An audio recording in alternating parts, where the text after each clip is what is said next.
Ang santos nga ebanghelyo para ng adlaw, Oktubre 16, tuig 2025. Huwebes, hanika karuhaan kagwalo nga semana han katuigan.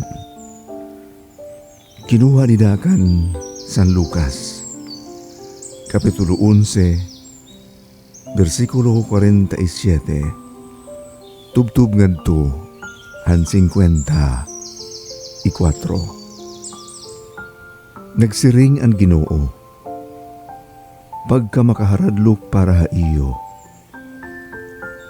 Naghihimo kamuhin makaruruyag nga mga lubnganan, parahan mga manaragna. An mga manaragna ngahaw nga pinanmatay han iyo mga kaapoy-apuyan. Kamu ngahaw natangdo nga nauyon kamo han ginbuhat han iyo mga kaapoy-apuyan. Kay ginpatay nira an mga manaragna ngan gintindog niyo an ira mga lubnganan. Tungod hini nga pangatadungan, nagsiring ang kinaadman han Dios.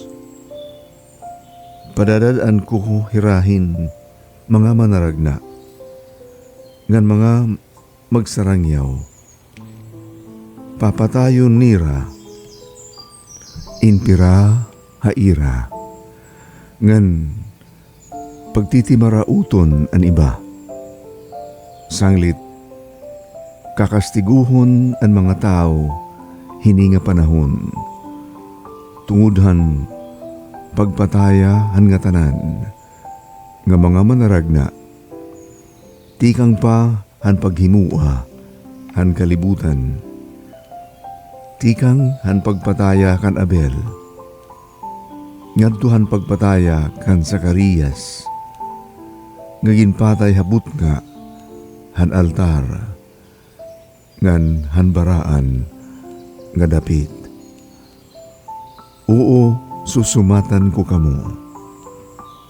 Kakastiguhon ang mga tao hini nga panahon. Tungod haira nga tanan. Pagka makaharadlok para iyo, mga magturutdo han balaod.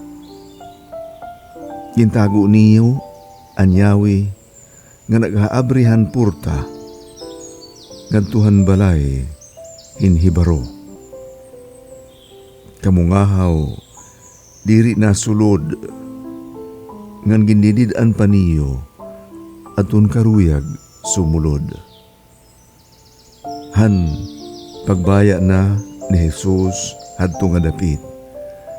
Nagtikang ang mga magturutdo han balaod ngan mga Pariseo hin pagsuson na iya ngan pagpakiana ha iya mahitungod hindamo la nga mga butang ngan nagtalinguha hira hin pagbitik ngan pagdakup ha iya didahin sayop nga iya igyayakan.